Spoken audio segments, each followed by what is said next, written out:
വേനലിൻ്റെ ചൂടിൽ നമ്മൾ എപ്പോഴും ആശ്രയിക്കാറുള്ളതാണ് കൂൾ ഡ്രിങ്ക്സ് അല്ലേ? അതിൽ തന്നെ പലർക്കും ഇഷ്ടമുള്ളതാണ് സർബത്ത്. സർബത്ത് തന്നെ നമ്മൾ പല രീതിയിൽ കുടിക്കാറുണ്ട്. മിൽക്ക് സർബത്ത്, സോഡ സർബത്ത്, കുലുക്കി സർബത്ത്, അങ്ങനെ പല രീതിയിൽ കുടിക്കാറുണ്ട്. ഇന്ന് ഞാൻ നിങ്ങൾക്ക് കാണിച്ചു തരുന്നത് എങ്ങനെയാണ് നന്നാറി സിറപ്പ് ഉണ്ടാക്കുന്നത് എന്നും അതുപയോഗിച്ച് എങ്ങനെ സർബത്ത് ഉണ്ടാക്കാമെന്നുമാണ്. അപ്പോൾ ഇതിനാവശ്യമായ സാധനങ്ങൾ എന്തൊക്കെയാണെന്ന് നോക്കാം. ഞാനിവിടെ 1.5 കിലോ പഞ്ചസാരയാണ് എടുത്തിട്ടുള്ളത്. അതിലേക്ക് ഒരു എഗ്ഗ് എടുത്തിട്ടുണ്ട്. ആ എഗ്ഗിൻ്റെ വൈറ്റ് മാത്രമേ ആവശ്യമുള്ളൂ. 50 ഗ്രാം നന്നാറി എടുത്തിട്ടുണ്ട്. കടയിൽ നിന്നൊക്കെ ഇങ്ങനെ വാങ്ങിക്കാൻ കിട്ടും. ഇത് കഴുകിയതിന് ശേഷം മുങ്ങിക്കിടക്കാൻ ആവശ്യത്തിന് വെള്ളം ഒഴിച്ചു കൊടുക്കുക.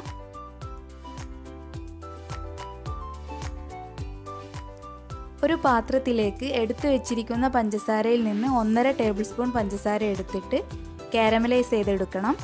ഈ കളറാണ് നമ്മുടെ നന്നാറി സിറപ്പിനുണ്ടാവുക. ചെറിയ തീയിലിട്ട് നല്ലപോലെ ഇളക്കി കൊടുക്കുക. ഇത് നല്ല ബ്രൗൺ കളറാവുന്നവരെ ഇളക്കി കൊടുക്കുക.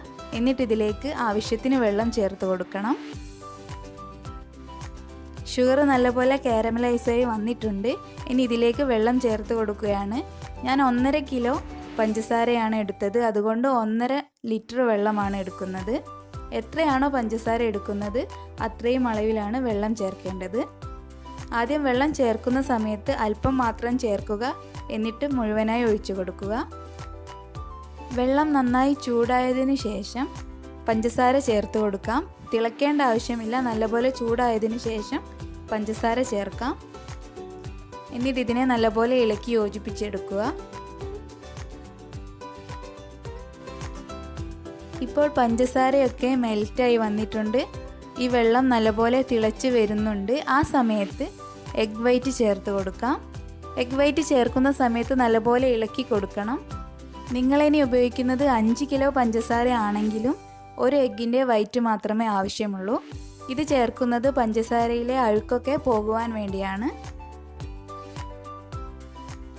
നന്നായി തിളയ്ക്കുന്ന സമയത്ത് പഞ്ചസാരയുടെ അഴുക്കുകളെല്ലാം സൈഡിലേക്കായി വരുന്നത് കാണാം. അതിനെ ഒരു അരിപ്പ ഉപയോഗിച്ച് മാറ്റിയെടുക്കാം.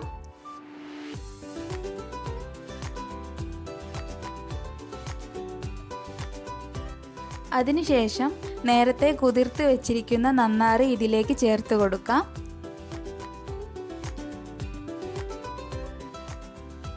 ഈ വെള്ളം ഇനി നല്ലപോലെ തിളച്ച് കുറുകി വരണം. 1.5 ലിറ്റർ വെള്ളമാണ് ചേർത്തത്. അതും പഞ്ചസാര അലിഞ്ഞുള്ള വെള്ളവുമെല്ലാം കുറുകി 1 ലിറ്ററൊക്കെ ആവുന്ന സമയത്താണ് നന്നാറി സിറപ്പ് റെഡി ആവുക. ഇത് ഇടയ്ക്കിടയ്ക്ക് ഇളക്കി കൊടുത്താൽ മാത്രം മതി. കൈയെടുക്കാതെ ഇളക്കി കൊടുക്കേണ്ട ആവശ്യമൊന്നുമില്ല. ഏകദേശം കുറുകി വരുന്ന സമയത്ത് ഇതിലേക്ക് ഒരു പിഞ്ച് ഉപ്പ് ചേർത്ത് കൊടുക്കുക. മധുരം ബാലൻസ് ചെയ്യാൻ വേണ്ടിയാണിത്. നന്നാറി സിറപ്പ് ഏകദേശം റെഡി ആയിട്ടുണ്ട്. നമ്മുടെ കൈ കൊണ്ട് തൊട്ട് നോക്കുന്ന സമയത്ത് കയ്യിൽ നല്ലപോലെ ഒട്ടിപ്പിടിക്കുന്ന ആ ഒരു പരുവമാണ്. ഇതിനി ചൂടാറിയതിന് ശേഷം അരിച്ചെടുക്കണം. ഞാനിത് അരിച്ചു വെച്ചിട്ടുണ്ട് ഇവിടെ. ഇനി ഇത് ഉപയോഗിച്ച് നിങ്ങൾക്ക് ഇഷ്ടമുള്ള രീതിയിൽ സർബത്ത് ഉണ്ടാക്കാം. കുലുക്കി സർബത്ത്, നോർമൽ സർബത്ത്, അങ്ങനെ പലതും ഉണ്ടാക്കാം. ഞാനിവിടെ നോർമൽ സർബത്താണ് ഉണ്ടാക്കുന്നത്. അതിനായി ഒരു ചെറിയ കഷ്ണം ചെറിയ നാരങ്ങയുടെ നീരൊരു ഗ്ലാസ്സിലേക്ക് ഒഴിച്ചു കൊടുക്കാം. എന്നിട്ട് ആവശ്യത്തിന് നന്നാറി സിറപ്പും ചേർത്ത് കൊടുക്കാം. ഞാൻ 4 സ്പൂൺ നന്നാറി സിറപ്പാണ് എടുക്കുന്നത്. മധുരം കൂടുതൽ വേണമെങ്കിൽ നിങ്ങൾക്ക് കൂടുതൽ ചേർക്കാം. ഇതിലേക്ക് തണുത്ത വെള്ളവും ചേർത്ത് മിക്സ് ചെയ്തെടുക്കാം. എല്ലാവരും ഈ നന്നാറി സിറപ്പും സർബത്തും വീട്ടിൽ ഉണ്ടാക്കി നോക്കണം. എന്നിട്ട് നിങ്ങളുടെ ഫീഡ്ബാക്ക് അറിയിക്കണം.